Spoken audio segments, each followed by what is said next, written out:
ദൈവത്തിന് സ്തുതി. പ്രഭാത കിരണത്തിലേക്ക് സ്നേഹവന്ദനം. ഭാഗം 2428. ഇന്ന് ഓഗസ്റ്റ് മാസം 24-ാം തീയതി 236-ാമത്തെ ദിവസത്തിലെത്തി. എന്റെ ദൈവാന്വേഷണങ്ങളൊക്കെ എല്ലായ്പ്പോഴും പാതി വഴിക്ക് നിൽക്കുന്നുണ്ട്. ശരിക്കും പറഞ്ഞാൽ അത് പാതി ദൂരം പോലും പോകുന്നില്ല എന്നുള്ളതാണ്.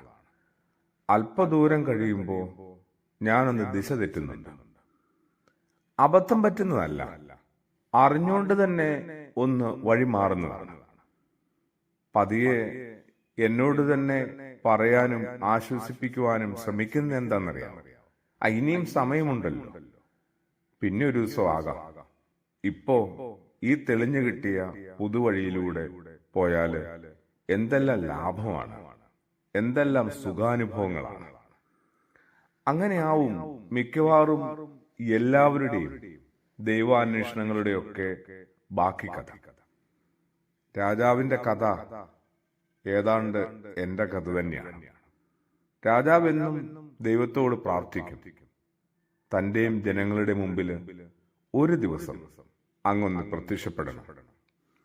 രാജാവിന്റെ നിർബന്ധത്തിനും പ്രാർത്ഥനയ്ക്കും വഴങ്ങി ദൈവം ഒരിക്കൽ പറഞ്ഞു, രാജ്യത്തെ ഏറ്റവും ഉയരം കൂടിയ മലമുകളിൽ നാളെ ഞാൻ ദർശനം നൽകാം. സന്തോഷവാനായ രാജാവ് ജനങ്ങളെ മുഴുവൻ കൂട്ടി മല കയറാൻ തുടങ്ങി.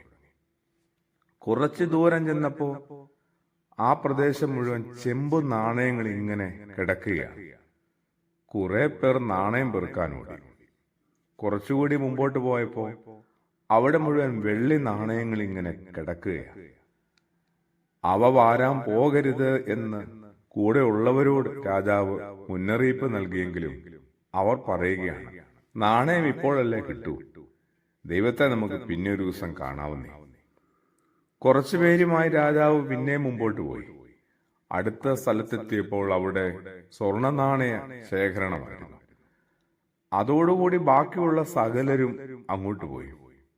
രാജാവ് മാത്രം എങ്ങനെയോ മലമുകളിലെത്തി.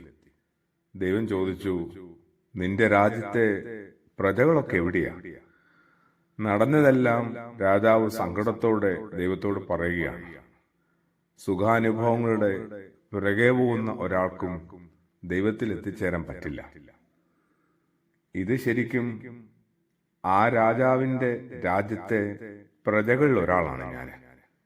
അന്വേഷണവും താല്പര്യവും ഒക്കെ ഉണ്ടെങ്കിലും അതിനിടയിൽ വീണ് കിട്ടുന്ന ചെറു നാണയങ്ങളുടെ പിന്നാലെ, സുഖാനുഭവങ്ങളുടെ നാണയങ്ങളുടെ പിന്നാലെ ഞാനും ഒന്ന് വഴിമാറുന്നുണ്ട്.